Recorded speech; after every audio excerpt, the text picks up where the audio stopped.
Bonjour à vous les amis, tout d'abord j'espère que vous êtes vraiment en très grande forme. Alors je sais pas vous, mais moi il y a un pouvoir dont j'aimerais disposer.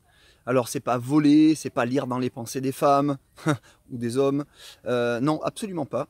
C'est vraiment de connaître la nature profonde de mon interlocuteur, savoir qui vraiment j'ai en face de moi, quelles sont ses intentions, quel est vraiment, qu'est-ce qu'il nourrit au quotidien, quels sont ses mobiles pour vouloir par exemple travailler avec nous, avec moi ou devenir partenaire, ami. Qu'est-ce qui vraiment motive la personne? Est-ce qu'elle est animée de bonnes et de nobles intentions? Je ne sais pas si vous connaissez le célèbre livre ou audio sur l'intention, les lois de l'intention, mais en tout cas, je vous invite vraiment à découvrir ce genre de livre. Alors, revenons à nos moutons, le plus important, c'est de savoir quelle était vraiment la nature de votre interlocuteur.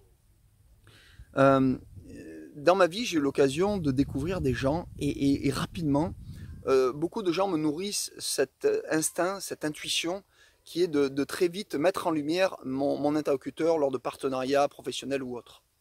Ça ne veut pas dire que je ne me suis pas trompé, bien au contraire, ça m'est arrivé peut-être tellement de fois qu'aujourd'hui, justement, je suis mieux préparé à ce genre de situation. Et dernièrement encore, j'ai eu cette situation-là, notamment d'un formateur dont je tairai le nom évidemment sur Facebook.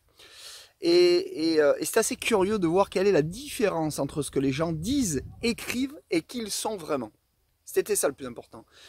Si on pouvait savoir quelles étaient dès le départ les intentions nobles de notre conjoint, partenaire, ami, fournisseur, client, etc., etc., peut-être que nous accepterions, refuserions le deal, évidemment.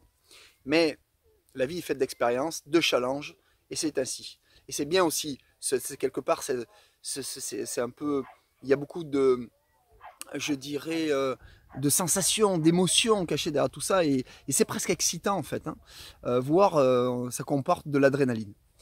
Maintenant, ce que je veux dire par là, c'est vérifier chez votre interlocuteur un certain nombre de choses. Déjà, est-ce qu'il est congruent? Est-ce qu'il est en harmonie entre ce qu'il dit, ses pensées, ce qu'il dit et ce qu'il fait? Et ça, pour moi, voilà, c'est la recette la plus importante. Est-ce qu'il y a une différence entre ce que la personne pense, ça on ne sait pas vraiment, ce qu'il dit et surtout ce qu'il fait, et met en pratique au quotidien, tous les jours, pour vérifier si vraiment il y a cette forme de congruence, s'il est en harmonie, en congruence avec vraiment ce qu'il a au plus profond de lui-même. Voilà. Alors, évidemment, je n'ai pas de recette particulière. Travaillez vos intuitions, surtout vous les messieurs, puisque les dames l'ont plus naturellement. Ça ne veut pas dire qu'elles ne seront pas du tout, bien au contraire, puisqu'on a toujours une forme de sympathie, d'empathie naturelle qui fait que on va avoir envie de faire confiance aux gens très naturellement.